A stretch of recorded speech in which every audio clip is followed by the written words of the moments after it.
Welcome everyone to episode 44 of the Drunken Boxing Podcast. This is the first episode of this new year, and it is a special edition of the podcast. But first, some Mushin martial culture news. I have recently released publicly a full lesson video from the Huajin online learning program featuring a discussion on concepts of whole body power. This lesson was published in the program some 8 months ago, but now it is available publicly for all to watch. The Huajin program features in-depth technical lessons and a monthly lecture or discussion, such as this one, on various topics related to the arts and their practices, including theory, history, etc. It gives you some insight into the content within the Huajin online learning program. Additionally, I also released a very brief glimpse into a technical lesson from the program on the Xingyiquan horse shape. So do go check these out. I am currently preparing a few videos continuing on the topic of Bagua history and will hopefully finish the first one soon.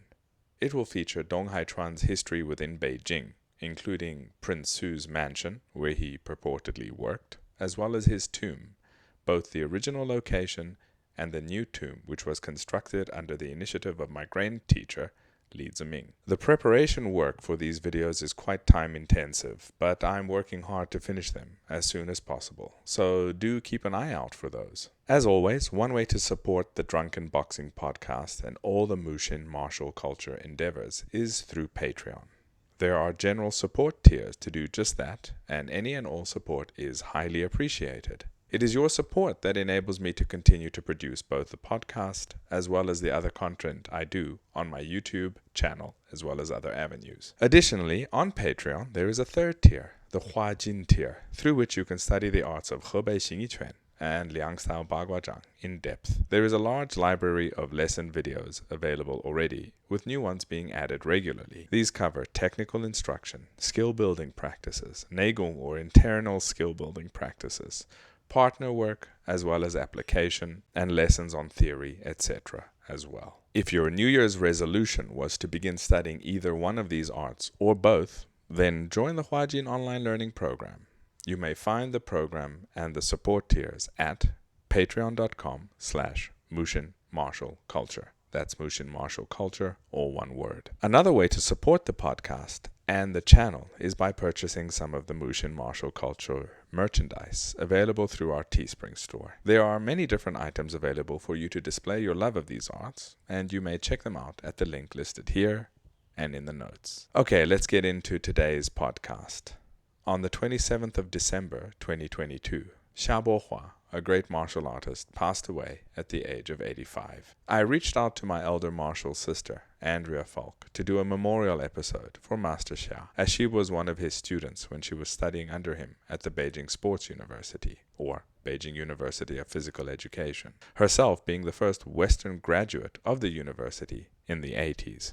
Andrea Falk was on episode 7 of the Drunken Boxing Podcast in the past, where we discussed her history and experiences. But this episode today was to commemorate Master Xia Bohua and his life, and to hear Andrea's experiences with him over the last 4 decades. Andrea also released a memoir of her time in Beijing called Beijing Bittersweet, which I highly recommend, and she's preparing to release a memoir of her experiences training in Shanghai as well. Links to her books are found in the notes here. Additionally, a couple of years ago, I subtitled a short interview and documentary with Master Xia Bohua that you can view at the links also listed here in the notes. Personally, I also had the privilege to know Xia Bohua Lao Shi and study under him at times, as well as having many discussions with him in a professional capacity over the years. He was an extremely knowledgeable and skilled martial artist, with a very upstanding and direct no-nonsense attitude. He was a loud voice for the way Chinese martial arts should be, and an important critic for what went wrong with the current official movement. The true spirit of a true martial artist, always calling a spade and being direct and honest without fear. His opinions and spirit influenced me quite heavily, and he will be missed immensely. With that, I give you Andrea Falk in the special episode remembering Xia Bohua. Okay, welcome to the Drunken Boxing Podcast once again, big sis Andrea Falk, and Happy New Year to you. Happy New Year. So how have you been? How things have been since the last time you were in China? We've only been in contact digitally. Um, we haven't seen each other because of the COVID restrictions. But how have you been? I've been fine. I've been, because of the COVID restrictions, not teaching. Oh, So really? I've done a lot of translation and writing. I have another book next year, soon. And just training on my own, doing the stuff that I like to do instead of stuff that I have to do because I'm teaching. Oh, yeah. Well, that's always a bonus side of that because martial arts should first and foremost be a practice you love, and you truly do. So that's good that you got into that, and even better that you had time to write some more books. I know since we last had you on the podcast, you released your Beijing memoirs, and Yep, you've yeah, also, that got done. yeah, and that was a great book. I have a copy of it, Good. and you've also released a Chachuan translation of Zhang Wenguang's book, and Yeah, that it's one that I always kind of wanted to do and never had time. And then I was just sitting here and thought, well, heck, I'll just do it now. yeah, and that came out really well, really good as well. So, how has the reception been on that? Surprisingly, a lot of sales. I didn't Very good. realize people were waiting for a Chateaubriand book. I always thought it was something I was doing for myself. Well, And it's about time people realize, particularly outside of traditional circles, particularly within the sporting wushu circles, that if they're doing long fist, what they they're call doing changchuan, Chateaubriand. they're doing Yeah. chachuan. So if they really want to go deeper into that, they should look into chachuan. And having a resource like the book you translated is invaluable for them if they only It's knew. just, yeah, it's such a cool style. Yeah, yeah. And, So did that book take particularly long, or was it pretty easy for you to do? it didn't take that long. Okay.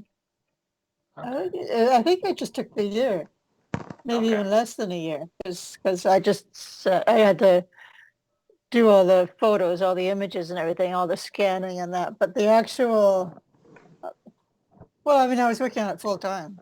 Yeah. As I say, Well, I'm not teaching, I'm not traveling. exactly. So So that so is it was actually full quite a time. quite an Yeah. involved project. I mean, if it takes a Oh yeah, whole yeah. year, It's definitely. yeah. So people should understand that's what it goes into, even if it's simply people think, oh, you're just doing a translation of somebody else's work. Sometimes that's even harder than Well, writing normally something. they take years. Normally they take more Exactly. than 1 year. Yeah. Like Dehua books, they took years and years. Exactly. Exactly. And you want to do as best a job as possible. You want to try and get Oh the yeah, meaning across. You often have to add supplemental information because the book might just present it as if the reader knows what he's talking about, but you're dealing with a yeah, different audience. There's a lot of work that yeah, goes into it. yeah.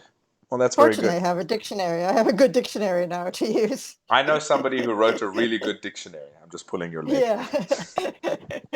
So that works It, well. And yeah, it does make life easier to have the it dictionary. definitely does. It definitely does. And you finished a third, or you're finishing a third book since the last time we spoke, which is your Yeah, I'm doing Shanghai memoirs. this Shanghai books. Yeah, and it is finished. It's just that I'm now fiddling with the Shanghai bits of it a bit more. Okay. All right. Good. Well, those are great books. I'm sure that people are gonna really appreciate hearing the Shanghai stories as much as they did the Beijing stories. And these memoirs are somewhat related to why we decided to do this little podcast today, Hmm. because you've been on the show before, and we've had your background, and we had the discussion going into your own journey, experiences, and thoughts thereon. But this particular one, we decided to talk about a specific person who just recently Hmm. passed away. So that was Not Professor old Xia enough. Yeah, Bohua. Yeah, yeah. I really thought that he would keep going on and that I might see him again, but yeah, yeah. I mean, it was a total shock to everyone because he's such a robust character, both in spirit and in his physical condition. He always was. yeah, yeah. He's not that old. I really thought, Yeah, yeah. that, as I said, I'd see him again. But I haven't had a chance to contact anybody to find out what the cause was. It mhm. very well could have been COVID, but it could have been Oh, not. I mean, so who knows? Who knows at yeah, this point? yeah. Who knows? Because he was so vibrant and healthy, Yeah, yeah, and yeah. And I how can't is see COVID taking him out anyway. well? maybe we could talk a little bit about his background. I mean, what I can share here, we know he was born in 1937. He's from Langxi County in Anhui Province, and he formally entered the Beijing Sports University or University of Physical Education in 1957. I might be off on that, but that's as far as I recall. And he stayed on after graduation. And became a formal instructor. And that's how you first met him, if I'm not mistaken. Yeah, yeah. Okay, so what was it like when you first met him, and in what capacity did you first meet him? Oh, he was just introduced to me as, this is going to be your teacher. You're now a full-time Wushu student. Right. And this is your teacher. And you know, he's from Anhui. He has got a very strong accent.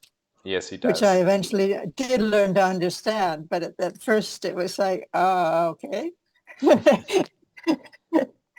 So he was actually one of the formal, at that point, he was one of the formal teachers in charge. Was he in charge of general students? Were there specific students that he was teaching? I mean, how was he? Well, that was 1980. So Right. He was quite high up as the teacher. He was one of the sort of the master teachers then. Right. So he had the grad students and me, and he was developing the sparring team, the Sanda team. That's right. And that was about it.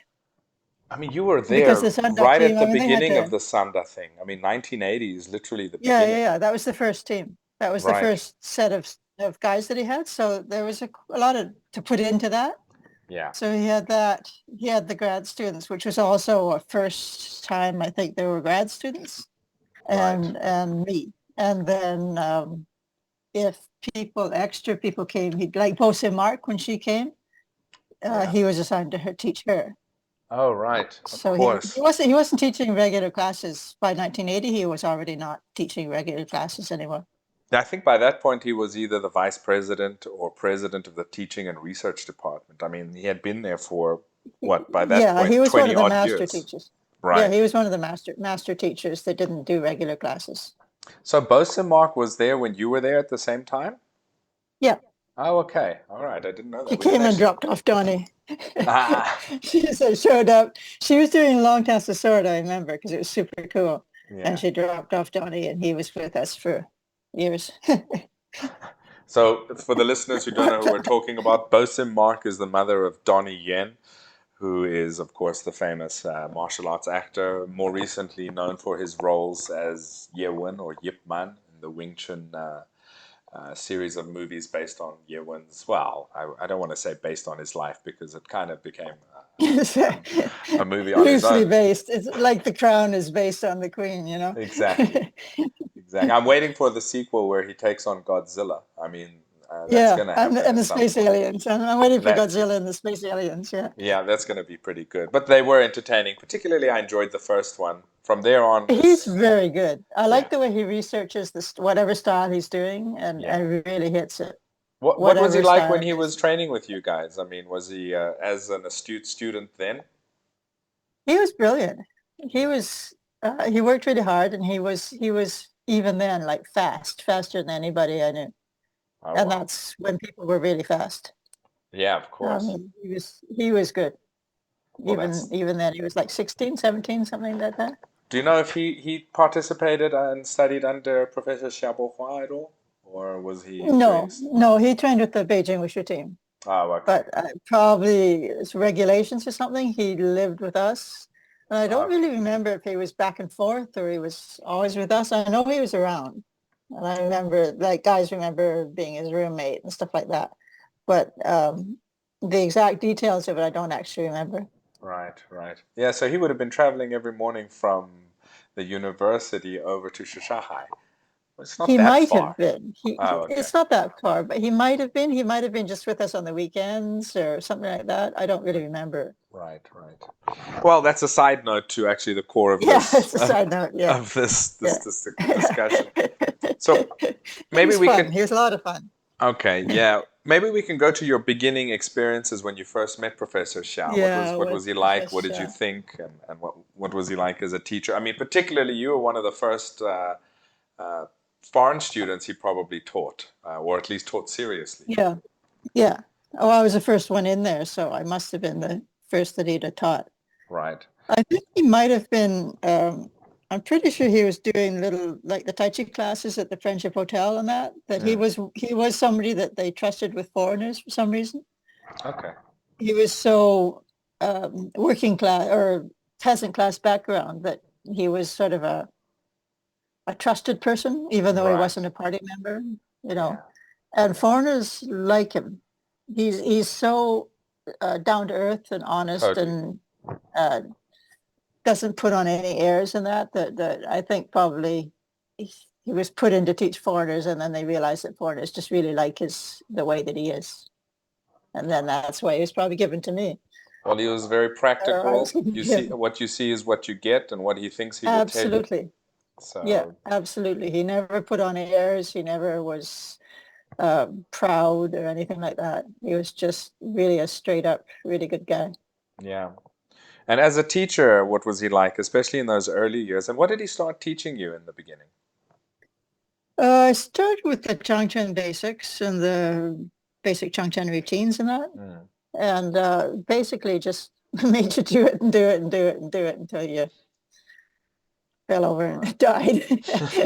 The usual recipe. The usual recipe, yeah. Yeah. He'd laugh at you if you messed it up and that. Yeah, that's the one thing I do recall about him was that he as serious as he was, he was actually quite lighthearted. So he never got angry at you for being useless. He just laughed. Yeah, and he would laugh, which was also great. I mean, some of my earliest when I first met him, I can't recall which. It was either an event or a course, but also at courses. And I do recall at a course that he was called in to teach or to lecture to some international judges. I think it was probably the first and the last time they called him, because he just came out and he literally let everybody know what he thought of the sport, what had happened to the sport. Oh, that's not good.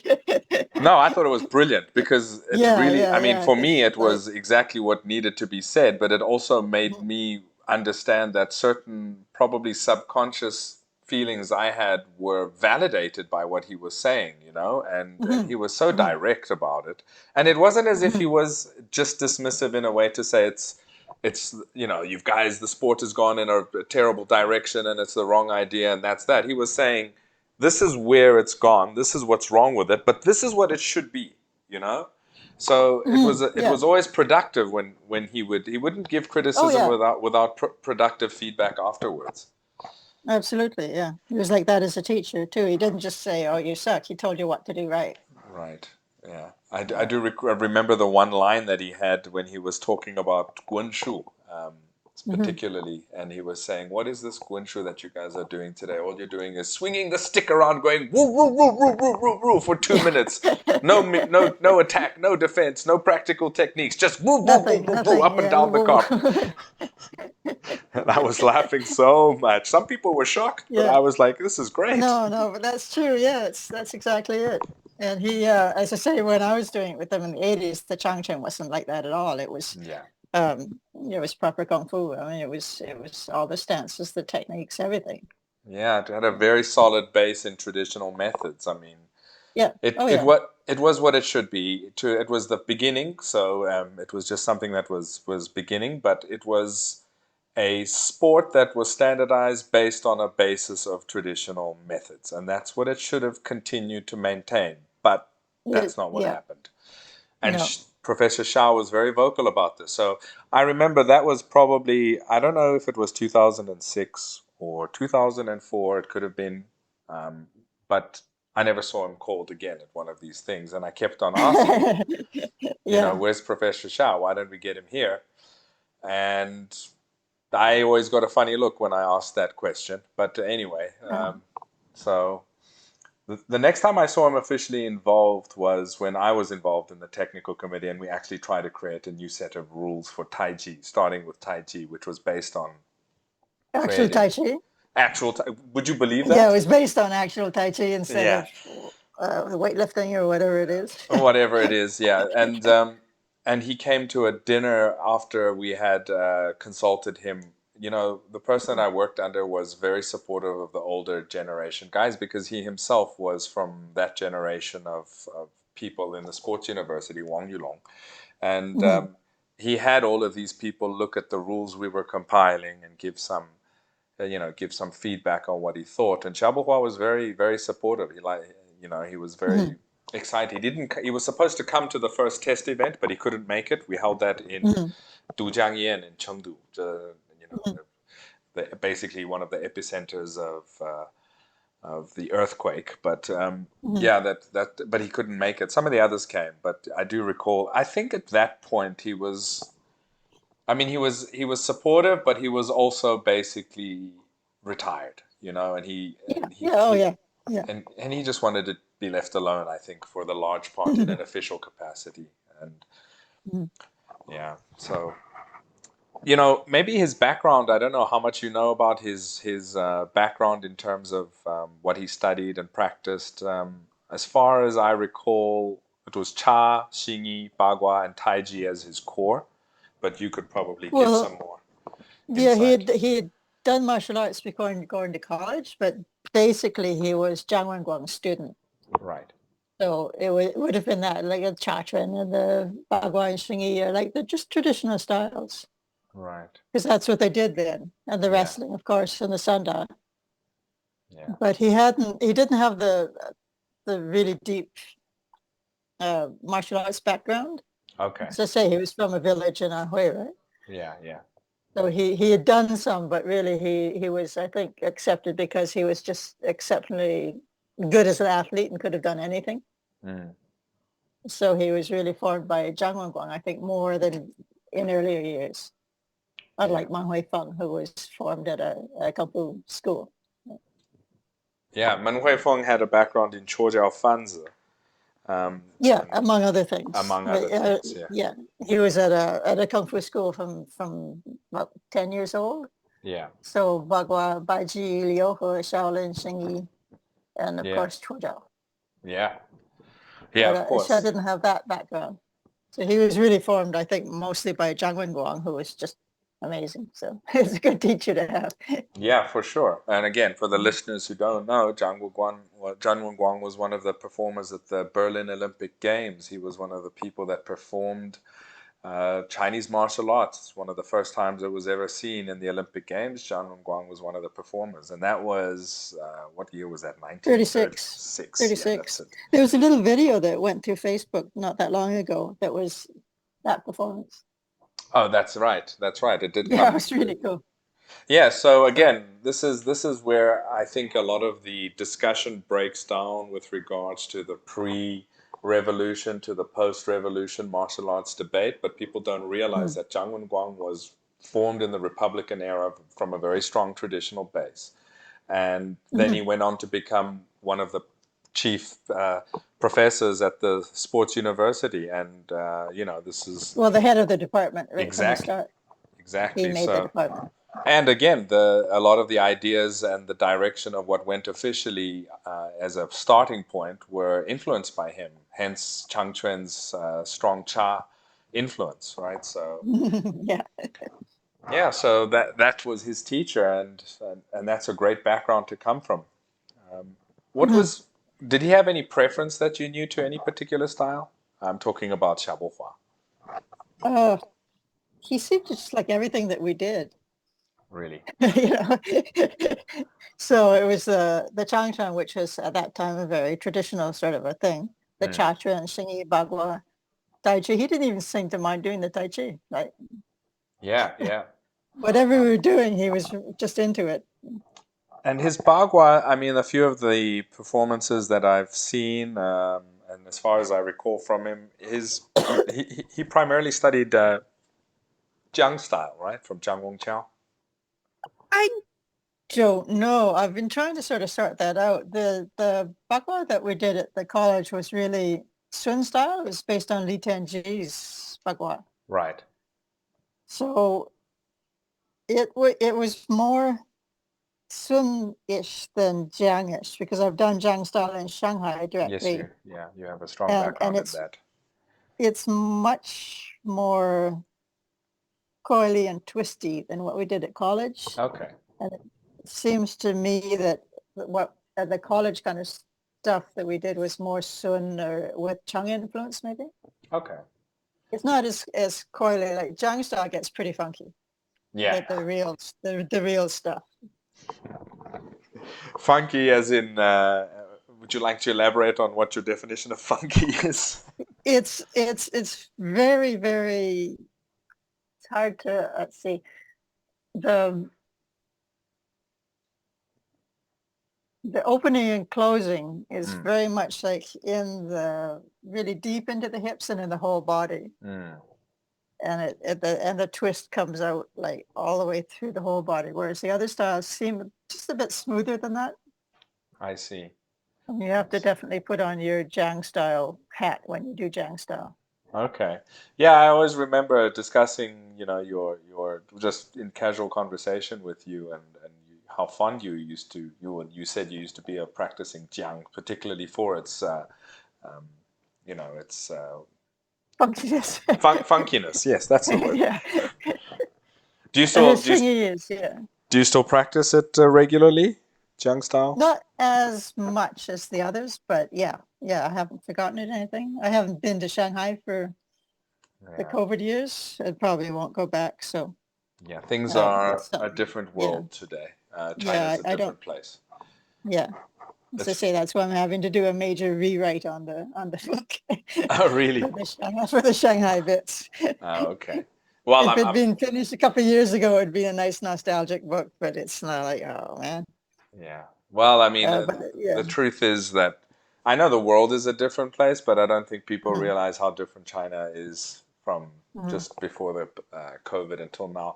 I was actually discussing this with a friend of mine that's also been there for a good 15 years, and he's also, a Westerner, and just how what's optimistic we used to be at like the beginning, like 2009, 2010. Of just where the country was going, and just the energy and the feeling you got there, and then just how that's 180 degrees in another direction over the last. And it's not just the COVID years. I mean, the COVID years really cemented it. It was a few years before that things just weren't the same for some reason. And for me it's a tragedy, because you kind of sit back and think, it had all this potential, and it was just booming and becoming so bright, and then suddenly it's like somebody turned the light off, Yeah, I really had fun in Shanghai the last trips, like 2015, 17, even 19. Yeah. There was an energy there. Yeah. And I don't know, I don't think I'll go back. Well, but the Zhang style, as I say, it's a really fun group of people, and we were like really, really traditional stuff. It was fun. Yeah. Well, that's good to hear. As far as your study, again, I want to get some focus on Professor Xia, because this is back to Xia. Sorry. Yeah, this is more like a tribute to him, and you having those years with him, we can really get a bit more of a picture about the man and his martial arts and the life that was there.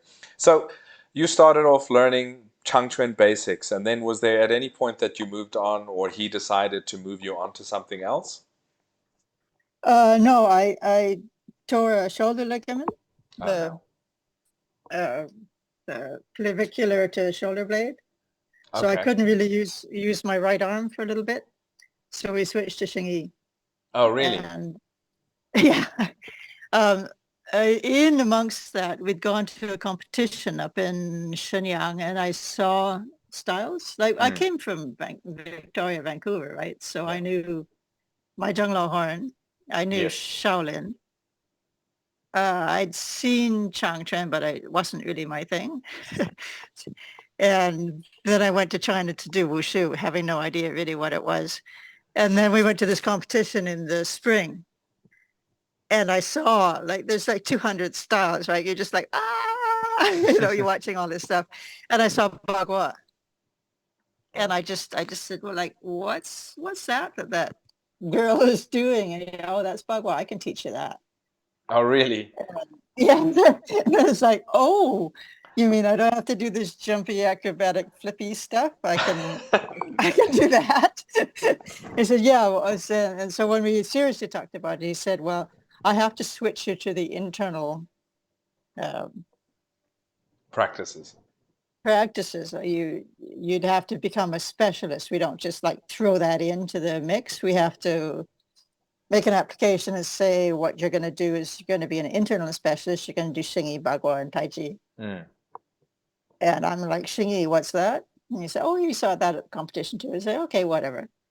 But it was for the Bagua. I'd never seen anything like that before. It was. Do you remember who it was that you saw that really stuck in your No, mind? when I was writing the book, I had all the old programs, and I went through the program, and there was no such person. Oh, really? There was quite a young woman doing the Bagua saber, and it was honestly as big as her. As it should be. Yeah, as it should be. And the stuff that she was doing was absolutely incredible. And there was no such person on the program. Oh, wow. You know, people don't realize how lucky they, especially young people today, realize how lucky they are that there's cameras everywhere. Because, I mean, you're just going back to the 80s. Yeah, it's in my memory. I can see it. I can see her. I could always see her. And that's what switched my whole training mode. But he had the ability to say, okay, we're going to do this. He knew Xingyi, Bagua, and Taiji. Yeah. So it wasn't a problem. So, okay, we still have to do the Changchun basics because you have to do basics if you're a martial artist. So we still did the basics and the basic routines, but I didn't have to do the advanced routine. Right. So it was more an act of physical conditioning and training of the core aspects of any physical endeavor, which is flexibility, endurance, strength, you speed, have to have etc. basics, Even, I mean, it's not like internal styles. You don't need basics. You need your basics. So it's all the Wushu basics. All the warm-ups are always Changchun warm-ups, all the kicks, all the stances. I had to do the 5 routines for the basic level and the intermediate level. It's not that I stopped doing Changchun. But I didn't have to go to the upper level. I didn't have to get the aerial cartwheels and stuff like that. I didn't have to become I'm not a jumper. I didn't have to become a jumper. Right. So that was lucky, actually, that I'd hurt myself. Because otherwise I'd be sort of like a bad Changchun athlete instead of really learning the internal styles. Well, also, and that's who what knows? he preferred. Oh, good. Yeah, I think he did prefer those, the Xingyi Bagua. I kind of that was my feeling from him as well. Of course, it was much later in his life than when you were interacting with him. I do remember that at that course, and it was, you'd stay there for a week. So he was there for a week or 10 days or so. And he'd practice on his own in the morning, right? Yeah, I would be getting up to practice every morning, and the only other person out there would be him. And same with competitions.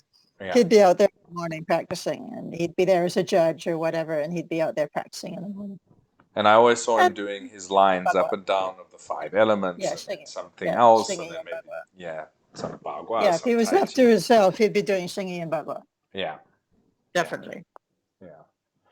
Yeah, that was actually one of the more inspiring things as well for me, was seeing him. And there's a lot of younger teachers, there's a lot of younger people, judges, etc. at this course. And they're not practicing, right? And they're not. It's just, I would get up and he was always there before me. So he was up even earlier than me. He's one of the real guys. That's what the impression I always had of him is he really loved it and he did it. And so I assumed that even when you're a teacher, you do it, you practice. Yeah, I mean, otherwise what else is the influencing point? Me? Yeah, but most young teachers don't. Yeah, you kind of see that, don't you? Especially, I would say even now with the more subsequent generations, even if they become professional athletes, the second they stop competing and maybe they move into a teaching role, they stop. So, whereas like the old Beijing Wushu team, the originals, they can still do everything. Right. They don't even need to warm up. It's so part of their bodies, they can still just do everything. Not like, say, 720s or whatever, but it's just, and they can, and they love it. They didn't quit because they're sick of it. They just, became teachers or whatever, and they still do it. Could it be that the content they learned was a lot deeper, had greater depth, And that is something that would generally keep your attention than a superficial acrobatic, which is what it is now. Yeah. So, of course, it's going to be something that you enjoy and sticks with you deeper. Yeah. That's probably it. Do you know much Sorry, go ahead. Right.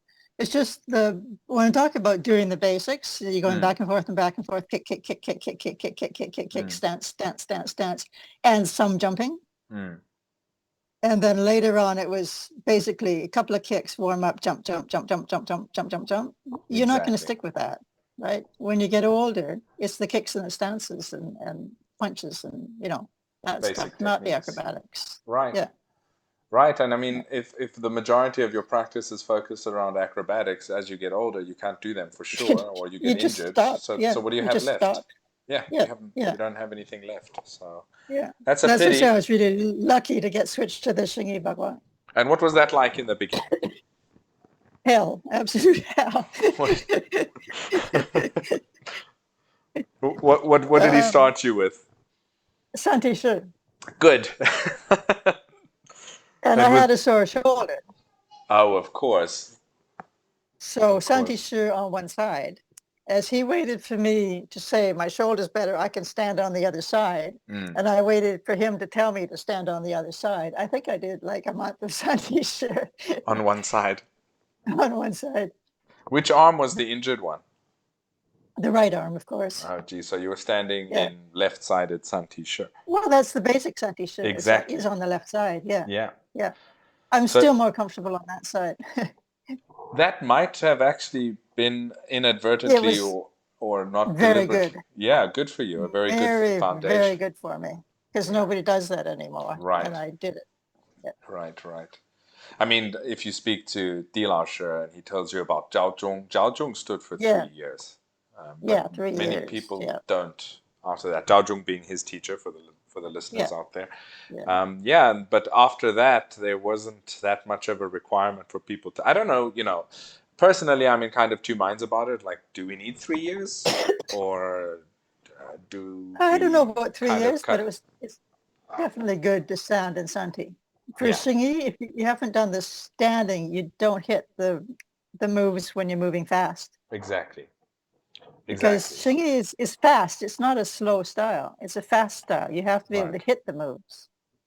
Exactly. And everything has to arrive at exactly the precise moment it's supposed to arrive. Power and balance and everything. Exactly. If you haven't done the standing and you put power into it, you're not going to be able to hit it right.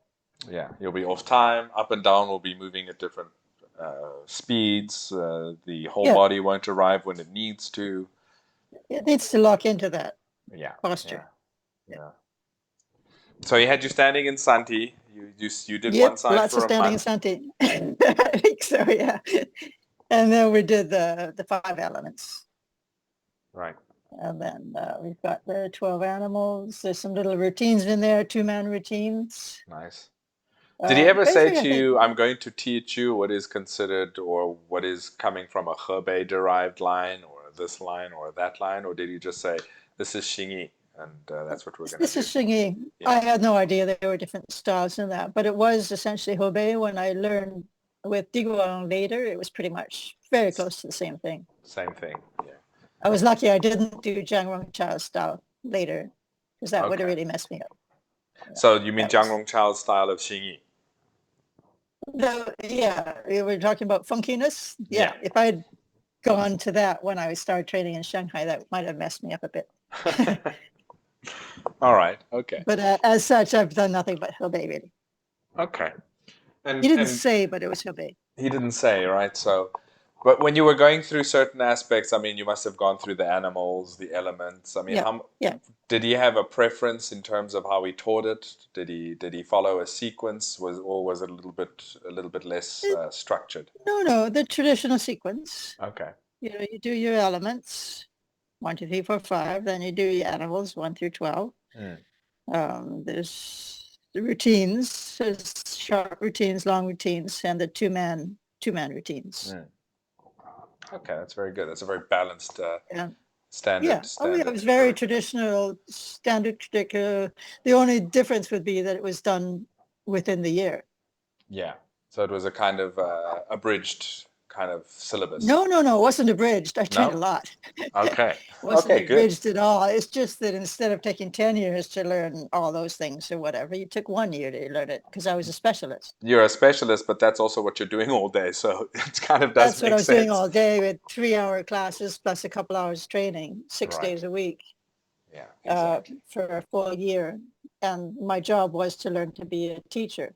So you can't spend the year on Santi Shi. You're not going to be Yeah, much of a teacher with that. You needed the true. content. True, but you're also putting So in the hours that add up in you any put in the case. hours. Yeah, yeah. So So yeah. he wouldn't let me get away with doing stuff badly Did did he because did we he going have quickly. did he have a see did he like, all right, in the morning you would do your warm-ups, your basics, etc., and then would he say, okay, stand in Santi-share, or after a bit of time did he just expect you to do that on your own? Well, there's the warm-up is pretty set. So you do Mm, that and then you practice, you have your, whatever it is your class doing. So okay. you couldn't stretch out your warm-ups and get Skip some. away with anything. I mean, the Right. warm-ups take a certain amount of time and then you do your class. Yeah. Okay. Okay, and then when did you start moving Yeah. on to some of the other internal arts with him? Like you said, after you came back from Oh that gosh. competition, you had already told him that you were quite keen on Bagua. Yeah, yeah. So I have to go to my book on this.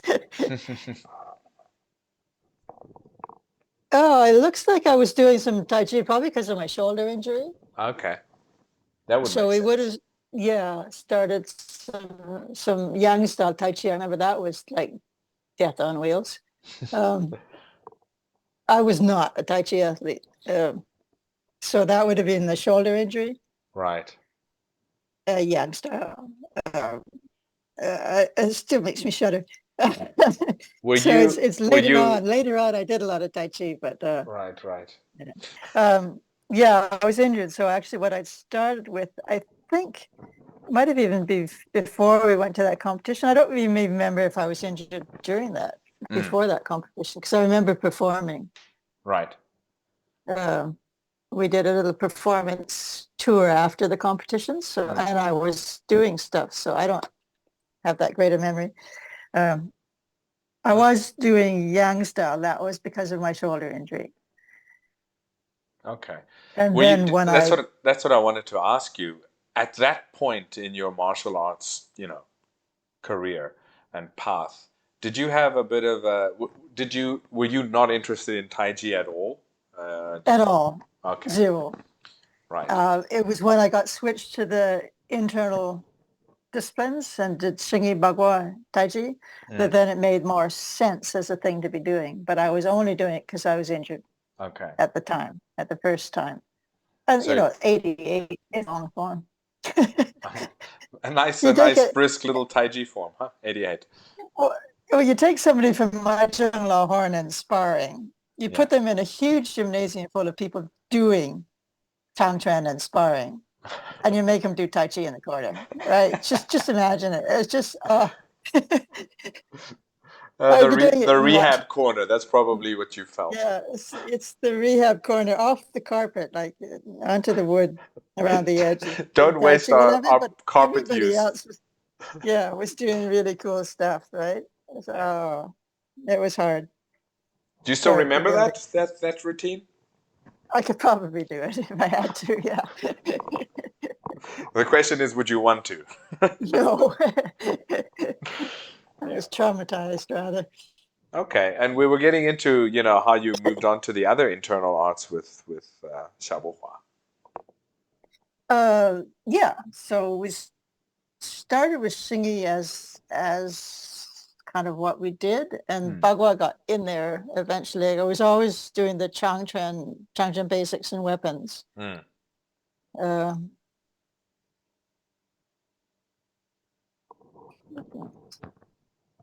we had the Tai Chi going. yeah. It was emphasizing the Xingyi that whole year. He went away. He was the martial advisor to a Monkey King TV show, which apparently is still the best Monkey King TV show ever done. Yeah. It's still, I think So it's got a bit of a cult following. yeah, yeah. So he was the martial advisor, and he also got to be a bad guy. Oh, I okay. That's remember always they a explained bonus. to me, you know how I jumped up into that tree? And it's like, no. I said, well, it was filmed jumping out of the tree and then they shot it backwards. It's like, oh, wow, it's that's really high tech. So yeah, that was his, he was a bad guy and got to jump up into a tree. Very cool. But mostly he was the advisor to the guy, the young man that was the monkey. Right. So he was gone Okay. and put me with a young woman who's, she taught me the cha and started me in the bagua. But he would, because of the national competitions Hmm. that everybody always got invited to, and I was sent to them to watch them, he would show up at those and he would check my bagua Oh, very in the cool. morning. Yeah. And So what he did he didn't leave. say in the first few sessions? Oh my God, she doesn't know any bagua. She was a younger teacher. So he would really blame her rather than me, fortunately. Oh, good. Well, that's But she generally was, how it should be. yeah, he just liked to blame somebody, I think. Are we going to avoid names with regards to who that teacher was? Sure, her Chateauin was excellent. She taught me the spear as well. Her spear was absolutely, it was top notch. Okay. Her name was Yang Li. Ah, okay. Yeah, she was one of the younger ones, and she'd be another one who had graduated and was kept on because she was very good. Okay. And think she had competition results in the spear and that. Because I remember when Donnie broke her spear, she was really, really pissed off. That's usually how it goes. That's why I just don't bother Yeah, picking up other people's spears anymore. So, she lent it to me. She thought I wanted it. Donnie wanted it. okay. And had used me as an intermediary. And so I was the one she was always mad at for the rest of my life. Of course. She's Yeah. like, I gave it to you. You gave it to him and he broke it. Yeah. And he broke it. Yeah. So her spear was very good. And her Okay. cha-cha was really good. And she was always mad at me because my cha-cha wasn't good enough. But her bagua was okay, but she just learned it at college. Okay. It wasn't anything special. What did she start you off with in that discipline? Oh, the circle walking, standing circle walking, 8 changes. Okay. That's it. And those 8 changes and that basic practice, do you go back to it at all today? Not really. It's because somebody had posted a video of Xia Bohua doing it a couple of years. It was during the COVID years. Yeah. Uh, I was, oh yeah, that's what we did, and I was able to I think bring I it back sent it to you. quite easily. Maybe, yeah. Yeah. It was really cool. And I said, oh, I don't remember doing that. But when I looked at it, I was able to come back to it very quickly, and I was practicing it a bit out on the deck. Oh, that's awesome. Yeah, yeah. And it was like, oh yeah, I remember that. I was, oh yeah, yeah. And he taught me another 8 as well later. That was, I think that's the one you maybe are thinking of, and thinking of it as being more Zhang based because it came Yes. from Zhang. Okay, that would make sense. Yeah, Xia had been away at something or other and came back with this. Oh, I just did the Zhang. It's the new 8 changes. Well, Xinbajang. Yes, yeah. And so Okay. it had more Zhang in it, but it still didn't have that really, really traditional twisty Zhang Yeah. funkiness going on. Yeah. I remember I met a group of Bagua practitioners in where did I went to Gansu maybe 4 years ago. Mhm, And it was mhm, a group of ladies and they were like probably they weren't middle aged, they were past middle age, although there was one or two of mhm, them that were slightly younger. And they would get mhm. together. They were just enthusiastic in their old age now about Chinese Yeah, martial yeah, arts. yeah. It's like my group in Shanghai. Yeah, Yeah, just having fun doing it. Yeah. and they got to talk. I got to talking with them, and I was asking them what their bagua is, and they didn't actually know because I think they had learnt Mhm, it either from correspondence or videos or something to that degree. mhm, And I had asked them, well, can I see your lao bajang, mhm. your 8 palms? And they said, no, we don't do lao bajang. Ours is shin Yes. bajang. And I was like, Xinbajang. Yeah, okay, now I know what you're doing. So yeah, yeah. yeah, but they were very enthusiastic, and it was out. Gansu is like you know where it is. It's in northwest Yeah, China, yeah. It's way so out there. Yeah, yeah. that was a lot of fun, and it was a small town out there, so it was good to see. Though they had a gigantic square in the middle of the town, And Mhm. every morning people were doing a whole bunch of stuff there. But there was this group stood out to me because it was just a bunch of ladies that were, and they would always wear the same clothes every day, like But no, but I mean, Yeah. they were all wearing the same matching outfits, as if Oh, cool. they were there was Yeah. a team spirit, in their Yeah. Yeah. practice. So that Yeah. was nice to see. That was I nice. like groups like that. The group in Shanghai, we do a big circle. Mm, Like I'm, me, I'm a serious trainer, right? I wouldn't teach like that, yeah. but practicing like that was really fun. So just Mm, a big circle, no matter how many people are there, just the circle would get bigger, okay. and we just go around and then do the changes, kind of like together. Oh, synchronized changes. Yeah, you do go around till you get back to the same place, and everybody kind of turn at the same time, and that it was really Right. fun. And as you say, mostly a group of people that, that's just what they do. They're having fun, Yeah, and exactly. a couple of serious people. But Yeah. when we finished the group thing, then the serious ones would practice on their own sort of thing. Yeah. Yeah. Everybody had their own thing that they were serious about. About their practice. Yeah, I mean, I find that like a lot of them, you see them in the parks like that. They kind of come to these practices in their mid to older ages, but they Yeah, become yeah, passionate not in the sense that they want to become the best at it, but that they want to practice every day and get together yeah, every yeah. They were day. there. They were Yeah, there, and they were doing it. yeah. So And when you're doing a full circle for each change, like what we did in Shanghai, it's is pretty intense. uh, this is in later years, like 2015, 17, Mm, 19, that when I was with a different group. And it was really a fun group. And so you do a circle, and then there's these basic things. So you're doing that, and then you've got the Lao Bajang, mm, and then you've got the 72 hidden kicks. By the time you've gone through that, you've been working out for probably an hour. yeah, Uh, you're having fun, and it's fairly light, but at the mm, same time, you're doing Bagua for an hour. Yeah, right. it's pretty good workout. No, it is, and that's exactly it. You just got to build Yeah, it up yeah, as time goes on, and then you'll see that by 6 8 months later, you're doing a long, intense workout, but you're feeling really good about it. yeah. As I say, these people, they weren't trying to be athletes or compete or anything like that, but they had fun, and they were doing an hour of Bagua. Yeah, exactly. They weren't bad. They weren't like super athletes, but they certainly weren't bad in any Well, way. well, that's another thing that, again, I think a lot of people that are used to training Chinese martial arts in a Western formal setting where they have a school that they go to, Mhm.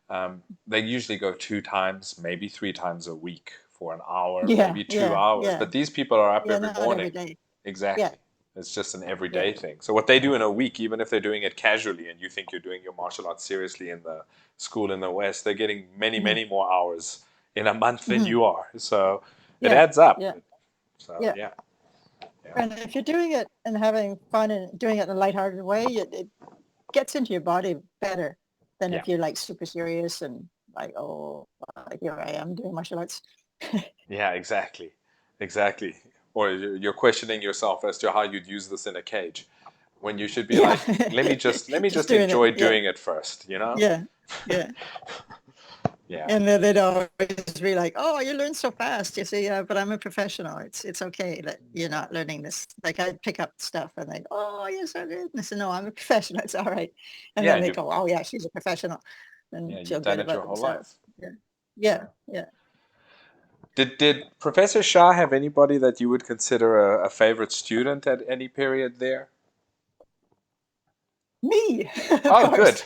Of course you. Okay. No, I mean he That didn't. was a As I say, he rhetorical didn't really. question, by the way. No, he didn't have students. As I say, by that time he wasn't teaching classes. Mm, So he had the sparring guys, who of course he obviously loved to bits, yeah. and he had me, and then the grad students. And no, he didn't play favorites or anything like that. Okay.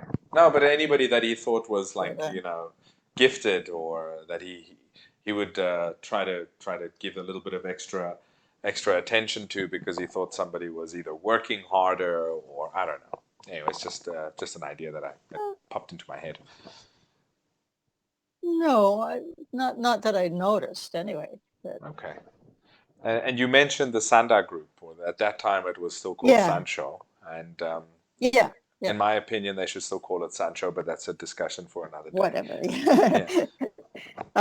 Yeah. They were just him and Zhang Guang. They had been given the task of developing the rules and developing teams. It was our college and the Wuhan College Yes. was developing this. And then that first competition that I talked about that I went to in the spring of 81 was the first competition. It was between just the two colleges. And they did short weapons fighting and Sancho with no equipment whatsoever, safety equipment. Just gloves. I brought gloves and shin pads and stuff like that because I was going to China to do martial arts. I didn't know, right? So I had equipment and I'd shown them that and said, this is kind of what you could do. And but they both basically just sort of bashed each other without equipment. They weren't even they were wearing gloves, weren't they? Or at that point, weren't they? I don't think so. Yeah, okay. They must have been wearing gloves. They must have been wearing gloves. Because I think they obviously had some boxing teams, so I'm sure at least they would have had boxing gloves. In the Wushu hall, the other end of the Wushu hall was the judo, boxing, fencing. Right. And you mentioned the short weapon sparring. Was it the same group of athletes? Yeah, the same guys. Yeah, it just basically got maybe a dozen, no more than a dozen guys, probably less, that were doing this. They were also doing full coursework in Wushu. Oh, so they were basically doing a full curriculum of form, function, full curriculum. And then sparring as their extra fun thing they did in the afternoon. I mean, that's very cool. I wish they had continued that. That would have been a very different environment today. Yeah, but these guys are really special. I mean, to do all that was quite something. Right. And they were from the earlier years, like the 77, 78 guys, who were had trained traditionally during the Cultural Revolution when they weren't allowed to, kind of guys. Yeah, I remember that.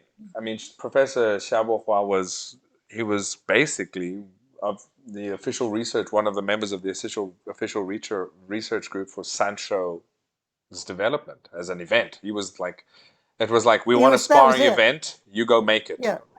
Yeah, that was it. It was him and Zhang Guang. Yeah. And then the guys in Wuhan College, Physical Education College. So it was those two work units that were doing this in the first year anyway. And then had that competition in spring of 81. Yeah. And then after that, then they said, okay, we'll try this. So they were working on the rules, and I tried to sort of help out, say this is what we do in North America. But I don't think they didn't really pay attention to do what they wanted to do. But the guys, the thing is that they had all this training, but they hadn't sparred before. So roundhouse kicks, throwing kicks, stuff like that, they didn't really know. So I had a lot of fun at first because they didn't know how to fight. But it was so obvious that they were going to learn how to fight very quickly. So I had this small window of opportunity that I could just bash on them and have a lot of fun before they got too good. Okay, so Professor Xia was open to you actually training and messing or getting involved there. That's great. Yeah. Were there any other girls at that time? No. Yeah, of course not. Much. No. Gosh, no. The girls were scared of me. I think it took them a while to get to talk to me because I was maybe a bit scary. I was twice as big as them, and I was sparring with the guys, right? They were just like, "Whoa!" But it was fun because I'd come straight from North America, so I was doing the throwing roundhouses and stuff like that, and I came from a style that was very, very practical. Now we did equal sparring and form. Well, Alex Kwok, who you studied under. Alex Kwok, I mean, he was well known on the sparring circuit. He was amazing. Yeah. He was still probably one of the best fighters I've ever seen. He would just play with people until he decided that was enough, and then he'd just bash them. People used to challenge him, and he'd just like, no, it's like not worth the trouble. And then finally it's okay, whatever. And then he just sort of play with them until he got tired, and then he'd bash them. He didn't have. It's just And his people who timing don't was know him, impeccable. I mean, if you meet him Yeah. on the street, you'll think he's the No, you'd never think. nicest person He is. on earth. He And he is. is. Yeah, he He really is. is. He is the nicest person on earth. Yeah, yeah. And I say, when he bashed you, he'd never hurt you. Like if he'd practice sparring with us, and he'd let you try stuff and that, and then he'd show you, with the air quotes, show you where your weakness was. But he never bashed you hard. He just bashed you enough that you knew You that's where understood. your weakness was. Yeah. He never hurt anybody. Yeah, yeah. Actually, I spoke to him I messaged him through Hmm. a messaging app. I think it was maybe 8 months ago, asking him how Yeah. he's doing. Yeah. Yeah, he's Yeah. doing all He's right. doing fine. Good. Yeah. Yeah, he's doing all right. It's been years since I've seen him. I don't know when the last time I saw him was. It might have been Last night. 8 years ago. I don't know. Yeah, I'd see him at the national competitions here in Canada. When I'd go to judge, he'd be the head judge. Yeah. That was always. Oh, that's only why I went, really, to see him. Yeah, I don't even know if he's still doing that. I'm not too sure. I don't know, because the last time I just couldn't face it anymore. They're just too fast now. I'm an A judge, which means I'm looking for the technical errors. Yeah. And there's a short list of technical errors, and you can't take points off for stuff that's just you don't like. Right. Like you used to be able to. Yeah. It's really not interesting, and they're very, very fast, and they're sloppy, and I just said I'm too old to see that kind of speed anymore. Well, between you, me, and the wall, I mean, ever since I'm out of that environment, I'm quite happy, to be honest, because in some senses, it had gone so far away. I was basically, I felt like somebody's trying to steer a ship that is already half sunk. So, I'd rather use my energy on things that I enjoy and that I believe in. So, I mean, that's I'm very happy. I'd already put in my years beyond when it was enjoyable to me. And partly it was so that I'd see Alex once a year, and partly it was I feel obligated, to do it. But the last time I really did start to think I'm just a bit old for this. Yeah. You're judging like 12 hours a day. Yeah. And it's expected to just carry on. Hello, old people need bathroom breaks. It just doesn't happen like it did before. It was just too hard. Yeah, bathroom breaks are important. Well, sure. Yeah, after a certain age, you kind of like, you keep giving me water because you're trying to keep your judges alive, but it's got to come back out again, Over a certain age, it doesn't just go into your body and stay there. It just evaporates. No. Yeah. I've had that numerous times at events that I couldn't move, and literally I felt like I was going to explode sometimes. Yeah, and it's just like, I'm too old for this. I just not. And when they added Bagua and what it is, like Guandao? Dadao, yeah, Chunqiu Dadao. Dadao, Bagua. And it was Shuangjian and Xingyi. Shuangjian and Xingyi, and I just cannot watch this. I tried. I was there the first time it occurred, and I was like, I did it. No, I can't. Because what we're dealing with now is we're dealing with a how can I put it? You knew in your day, like you said, when Professor Xia told you, all right, you want to do those styles, then you're going to shift to those styles and you're going to specialize in them. And also, I was going to have a teacher that knew the style. Exactly. So both of those things are relevant. Nowadays, what you have is you have a Nanchuan guy who's like, I'm just going to quickly do Xingyi, and that's it. Yeah. I'm going to watch this video. Because I know Nanchuan. Yeah. I'm going to do Bagua because I do Tai Chi. Exactly. Absolutely, and then that's it. No idea. No teacher. I've never seen one decent Tangni Bu step in one of those events to date. No, not one. Never. And not one Santi Shi. Yeah, and that's the other side of it. So yeah. No, it was more than horrible. In the old days, back to the old, when I was old, in the 80s, if you did Bagua, you had a Bagua teacher come in. Yeah. If you did Xingyi, you had a Xingyi teacher come in. The Beijing team, they know their stuff. The Tai Chi had Tai Chi teachers, Bagua had Bagua teachers, Xingyi had Xingyi teachers, specialists, traditionalists. Western Jujun, right, was coming in and teaching. They would come up to Beatty for Zhang Wenguan to look at their chatter. Precisely. And he would really go at them. He wouldn't say, "Oh, you're famous, you're really good." He'd correct them.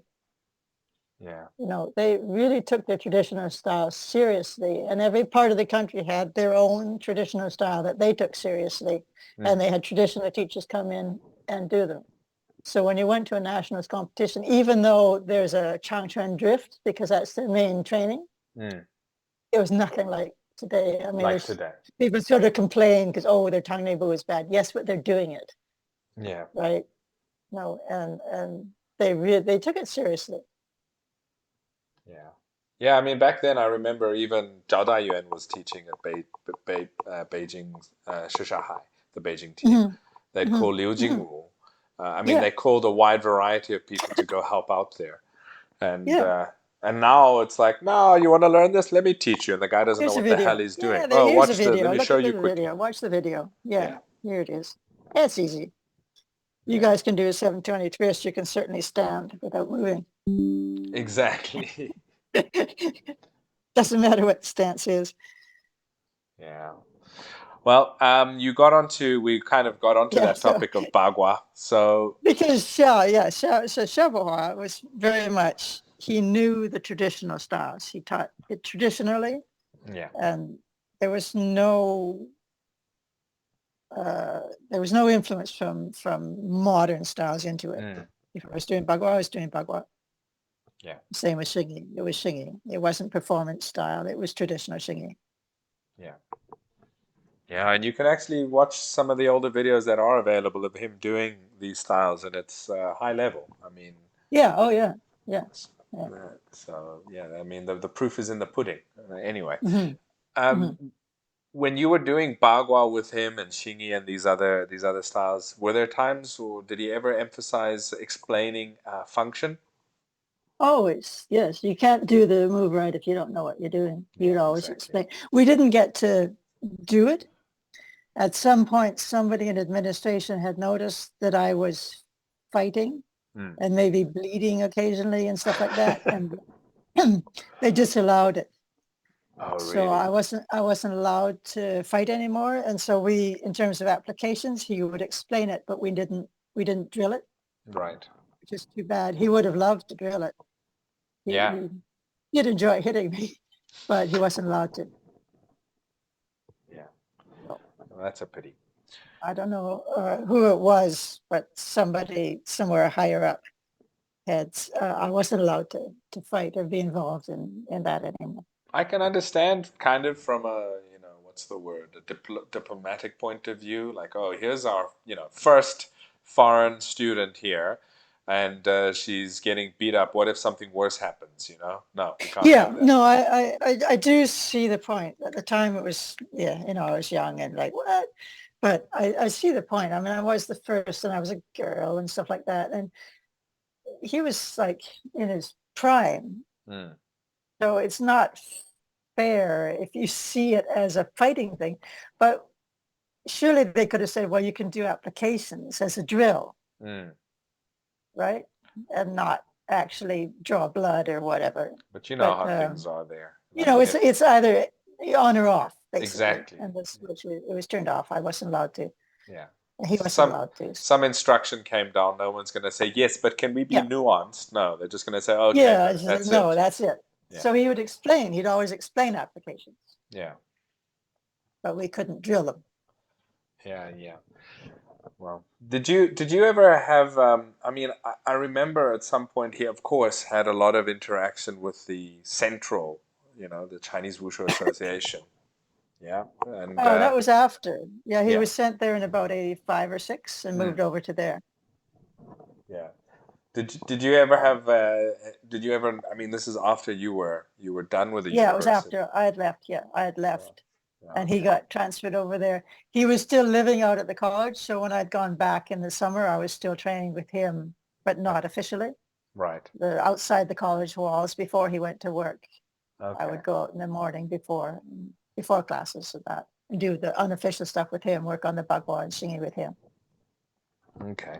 And at those points, did you, I mean, apart from the training, other candid conversations just with him expressing his views on, I don't know, what was happening within the sport or in general? Did anything stand out to you? No, I mean he was working in the research they were doing on digging out traditional styles. Yeah, Wajue Zhongli.